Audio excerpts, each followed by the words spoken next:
আসসালামু আলাইকুম। আজকে কথা বলবো মোবাইলের মেমোরি কার্ড অথবা স্টোরেজ নিয়ে। আসলে আমরা অনেকেই এই জিনিসটা ঠিক মতো বুঝি না, না বুঝে কিনে কিন্তু আমরা অনেক সময় বিভিন্ন বিভ্রান্ততে পড়তে হয়। আপনারা বলতে পারেন যে ভাই মেমোরি আবার বোঝার কি আছে, পয়সা কম হলে কম স্টোরেজ মেমোরি নিব, পয়সা বেশি হলে বেশি স্টোরেজ মেমোরি নিব। বিষয়টা এরকম না, আপনার জানতে হবে কোনটা আপনার জন্য ভালো হবে ব্যবহারকারীর জন্য। প্রথমত অনেকগুলো মেমোরির দাপ আছে, যেমন 16 GB, 32 GB, 64 GB, 128 GB, 256 GB, 512 GB, আরও আস্তে আস্তে আপকামিং। দিন দিন আপনার টেকনোলজি রিকোয়ারমেন্ট আপগ্রেড হচ্ছে, আর যে কম্পোনেন্টগুলো আছে, যে মালগুলো আছে, সেগুলো আরো সস্তা হচ্ছে। তাহলে আপনার 32 জিবি ফোনের থেকে 64 জিবির ফোন যদি কিনেন, বাংলা টাকায় 500 টাকা বেশি পড়বে একই কনফিগারে, শুধু স্টোরেজটা বেশি নিলে।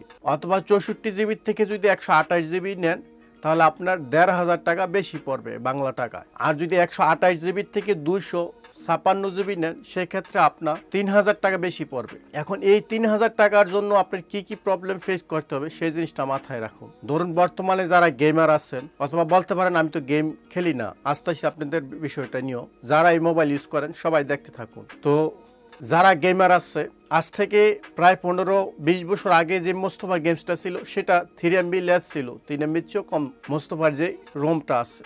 এখন এই রোমটা যেই ক্যাসেটে ইনস্টল করা ছিল সেটার দাম 25,000 টাকা ছিল। কল্পনা করা যায় যে মোস্তফা গেম আমরা মোবাইলে খেলবো, এটা তো আমাদের মাথায় আসে নাই। একটা 3 MB চেয়ে কম জায়গা যেই ক্যাসেটটা ইনস্টল করা সেটা 25,000 টাকা ছিল। আর 32 জিবি 64 জিবি মোবাইলে মেমোরি থাকবে আমরা কখনো কল্পনাও করি নাই। আর সেই মোস্তফা গেমসটা এখন 3 MB, মানুষ যেতে খেলতে পারে, যে কোনো মোবাইলে খেলতে পারে, কোনো সমস্যা হয় না। তো এখন যেই গেমসগুলো আছে, যেমন স্ট্রিট ফাইটার 6, 65 জিবি শুধু এটার স্টোরেজে। ইভেন কি কিং অফ ফাইটার 2023 যেটা, সেটাও 65 জিবি রিকোয়ারমেন্ট স্টোরেজ।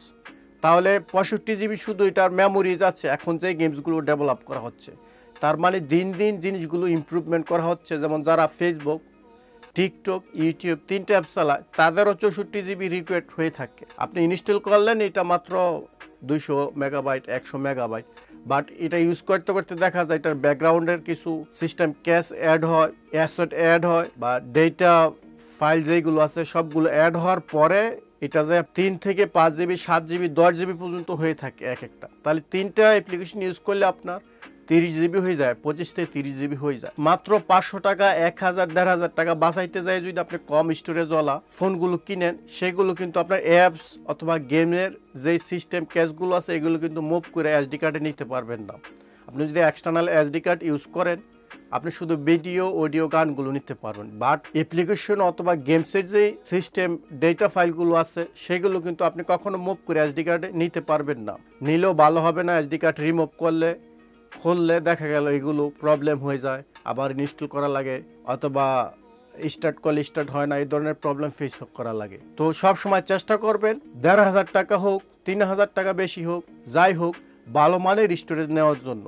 যারা আমাদের মতো ইয়াং জেনারেশন আছেন, তারা 128 জিবি থেকে শুরু করে 264 জিবি, যদি ভালো অ্যামাউন্ট থাকে 512 জিবি নিয়ে নেন। কি বলছি বুঝছেন? যারা ইমু চালান, শুধু ইমু, হোয়াটসঅ্যাপ, মুরব্বী বয়সের আছেন, তারা 64 জিবি দিয়ে চালাইলে পারবেন, 1-2টা অ্যাপস হলোই। বাট 3টা পপুলার অ্যাপ যদি ইউজ করেন, টিকটক, ফেসবুক, ইউটিউব, সেক্ষেত্রেও আপনার 64 জিবি ফুল হয়ে যেতে পারে। কারণ বর্তমানে প্রচুর ব্যাকগ্রাউন্ডের ডেটা অ্যাড হইতেছে, ক্যাশ ফাইল, আপনি যেটা ইউজ করতেছেন সেটা আপনার স্টোরেজে অ্যাড হচ্ছে, কি দিন দিন আপডেট হচ্ছে আর অ্যাড হচ্ছে, রিকোয়ারমেন্টগুলো হাই হয়ে যাচ্ছে, বড় হয়ে যাচ্ছে অটোমেটিকই। আজ থেকে 10 বছর আগে 3 MB একটা স্টোরেজ যেটা ইনস্টল করা ছিল মোস্তফা গেমসটা, সেই ক্যাসেটটার দাম 25,000 টাকা ছিল। আর এখন 65 জিবি গেমস রিকোয়ার্ডে এখন বর্তমানে। সামনে আরও 5 বছর পরে এটা 500 জিবি হবে এক একটা গেম, 150 জিবি, 500 জিবি, 200 জিবি হতে পারে। তো আমরা যদি আমাদের এই জিনিসটা যদি না বুঝি যে এখানে আরও 3000 টাকা খরচ না করলে, তাহলে সামনে আরও সমস্যার সম্মুখীন হতে হবে যারা অ্যাপ্লিকেশন ব্যবহার করেন অথবা গেমস ব্যবহার করেন।